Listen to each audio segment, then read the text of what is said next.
President Mahama has assured multinational companies that Ghana is the right location for their subsidiaries if they are to reach out to the bigger West African market.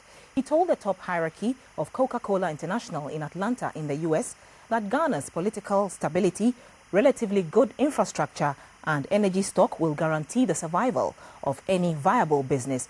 Here's Napoleon Atukitu's report. One of the blue-chip multinational companies, which has its headquarters in Atlanta, Georgia in the United States, is Coca-Cola International. It established a presence in Ghana in 1956, a year before Ghana attained political independence.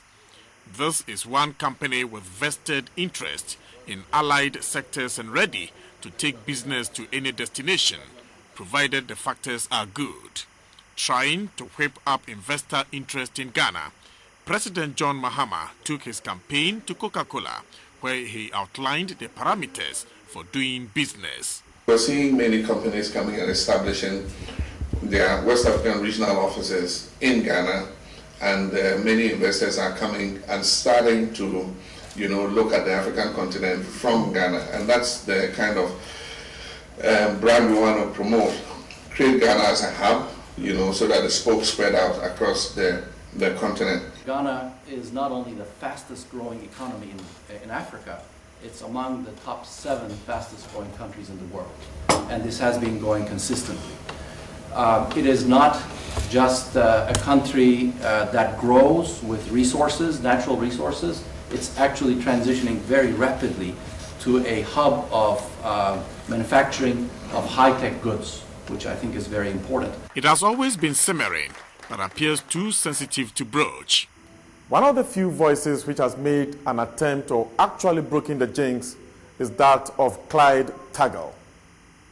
The senior vice president of Coca-Cola International asked President John Dramani Mahama why Africa has placed China ahead of America in terms of doing business. An apparent reference to the preponderance of Chinese firms on the African continent, a kind of turf war by the big powers over Africa. GTV considers this stage of the breakfast meeting the most fascinating, and I send you back into the hall to listen to the exchanges. Some believe that other countries like China are moving ahead of the United States.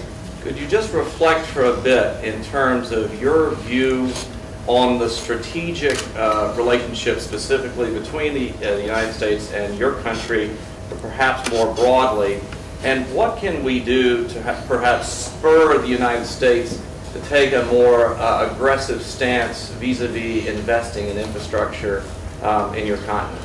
One of the major constraints in U.S. investments in Africa is that U.S. businessmen have been risk averse. They come with a long checklist and they take off, what they want to see. And it's only after they've gone through the checklist that they take a decision whether to invest or not to invest. Other emerging countries are coming, they know, yes, there are risks, but what's business? Business is risk-taking. And so if you want to come with a checklist and make sure that a country is heaven before you invest, I guess there are very few places in this world you would decide to put your money in. In 2011, Ghana became the fastest growing economy as the output of the new oil and gas industry took effect. Since then, the growth rate has averaged 8%, considered among the top 15 in the world. President John Mahama seeks to speed up the economy with 5,000 megawatts of power generation and a full middle income status among some of his primary goals. Napoleon Atukitu reporting.